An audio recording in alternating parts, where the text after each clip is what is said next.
बात तो यह है कि पाकिस्तान की एस्टेब्लिशमेंट को लगभग 50 साल के बाद कोई आदमी भारी पड़ा है। यानी 70 की दहाई के बाद किसी आदमी ने टक्कर नहीं दी और ये आदमी इतना भारी पड़ा है कि पाकिस्तान की सूरत हाल आपके सामने है। इस वक्त अवाम उस शख्स के साथ खड़ी है जिसका नाम इमरान खान है और इलेक्शन से एस्टेब्लिशमेंट भाग रही है। पीडीएम की जमातें कुछ ना कुछ करके इलेक्शन की तैयारी शुरू कर चुकी हैं, लेकिन एस्टेब्लिशमेंट की तैयारी नहीं है। एस्टेब्लिशमेंट को इस बात का पता है कि बहुत बड़े पैमाने पर धांधली भी नहीं की जा सकती और इमरान खान का रास्ता रोकना मुमकिन भी नहीं है, और अगर उनके पास इक्तदार आ गया तो फिर उनको टैकल करना बहुत मुश्किल हो जाएगा। और अगर वो सूबाई असम्बलियों के इंतखाबात जीत जाते हैं तो कौमी असम्बली के इंतखाबात जीतने से भी उनको नहीं रोका जा सकेगा।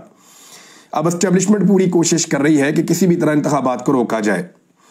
एक इतला के मुताबिक कुछ लोगों को जान से मारने की धमकी बहुत ताकतवर लोगों ने दे दी है इलेक्शन करवाने की सूरत में।